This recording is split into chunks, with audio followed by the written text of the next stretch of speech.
टिक बाबा हो बर खोजे चाल।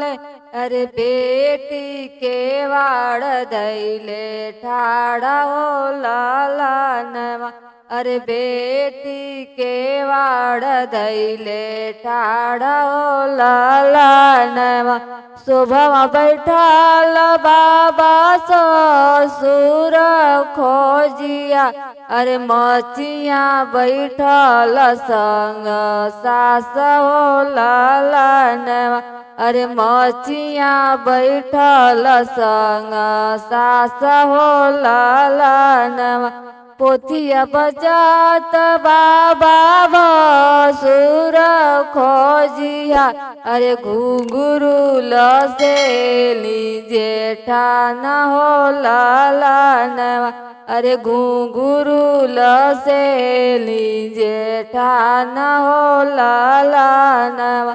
तसवा खिलात बाबा देवर खोजिया।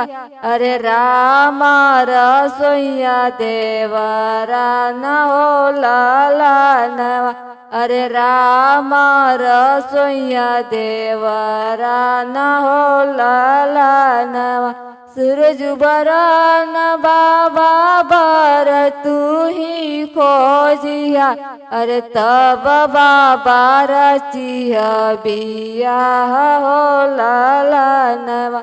अरे तब बाबा रचिया बियाह हो लालनवा। सुबह बैठल बेटी ससुर खोजली। अरे शोभा बैठल संग सास हो लालनवा।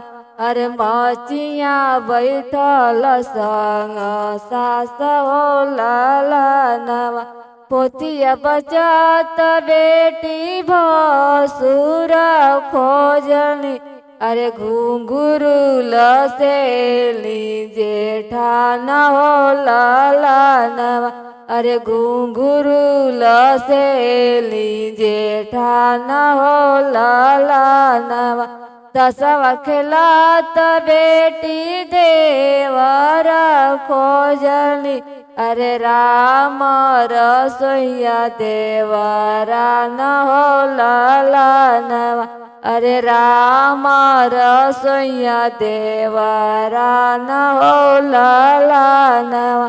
सूरज बरन बेटी बरहम खोजनी। अरे अब बेटी रचबो बियाह हो लालनवा।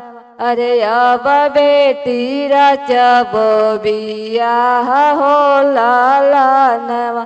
अरे अब बेटी रचबो बियाह हो लालनवा।